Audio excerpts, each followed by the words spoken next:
guys, welcome back to the Oilers Fanatic. Today, I want to talk about the tight cap situation that the Oilers find themselves in and the options they have going forward.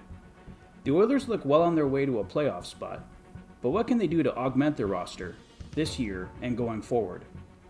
I'm not going to try to calculate their available cap space at the deadline because so many factors will come into play, but simply put, space will be very tight, and unless large salary is going out, large salary can't be coming back in. A fully healthy Oilers forward depth chart looks like this. Obviously the bottom two lines have been shuffled from game to game, but this is a rough outlook. The big factor is Dylan Holloway, whether or not he joins the team later in the year or remains in Bakersfield. I would try to add a top 9 forward to this group. I'll go more in depth on specific targets in a later video, but I think the Oilers' biggest need up front is someone who can contribute in the top 9. Depending on the cap hit, the Oilers may be able to add to the fourth line as well.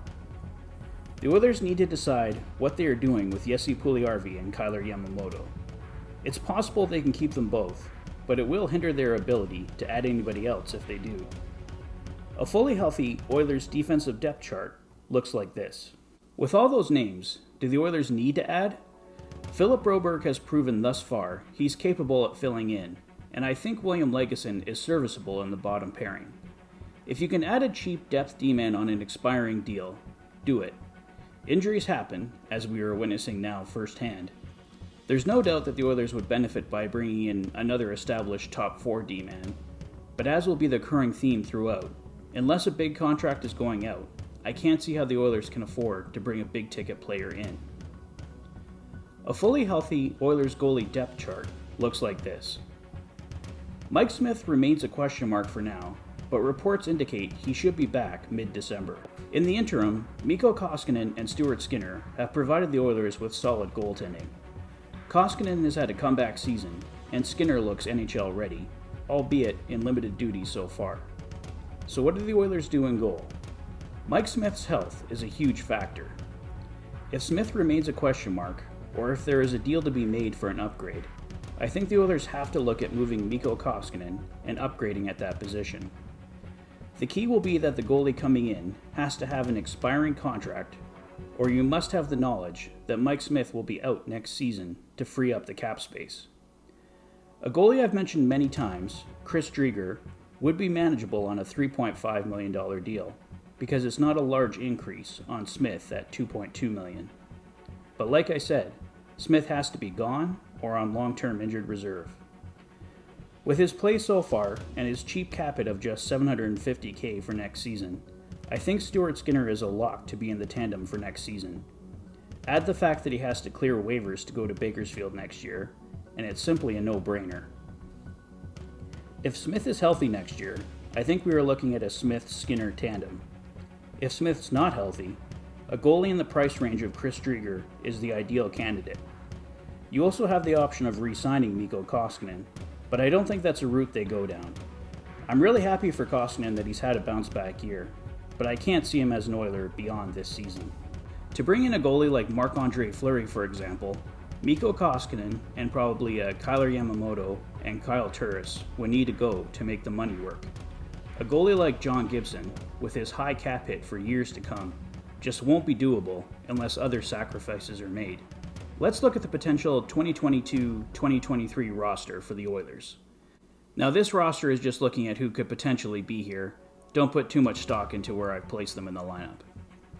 The key players to re-sign for next year are Jesse Puljujärvi, Kailer Yamamoto, and Ryan McLeod. Not mentioning any free agents they might want to try and pursue, or potential trade deadline additions they may try to re-sign. The expected 2022-2023 salary cap is $82.5 million. The Oilers' current payroll is $72,906,795. They have $4,166,667 in dead cap space with Milan Lucic, Andrej Sekera, and James Neal. Currently leaving the Oilers with $9,593,205 in cap space for next season. With Oscar Klefbom on long-term injured reserve, they could exceed the cap by an additional $4,167,000.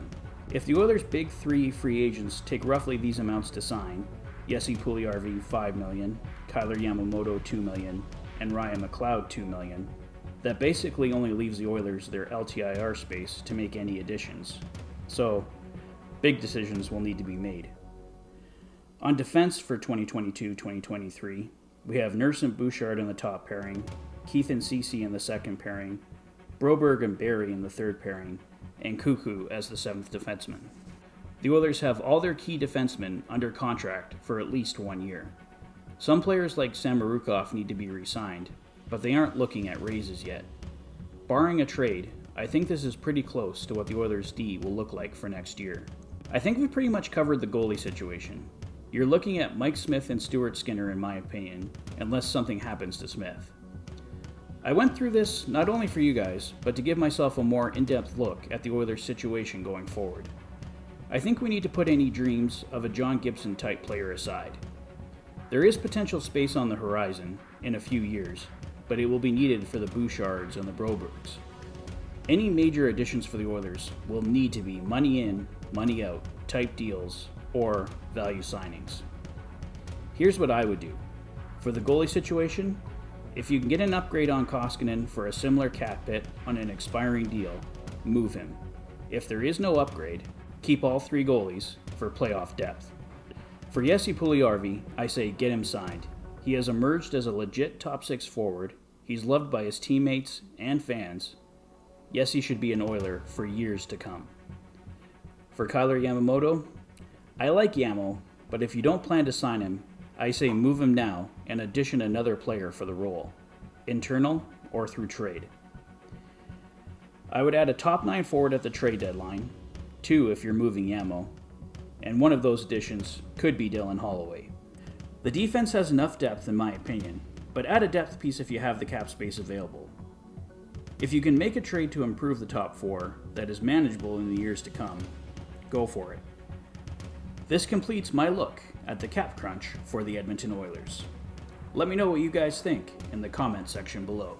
That's all for today, guys. Thanks as always for checking out the channel and for all your support.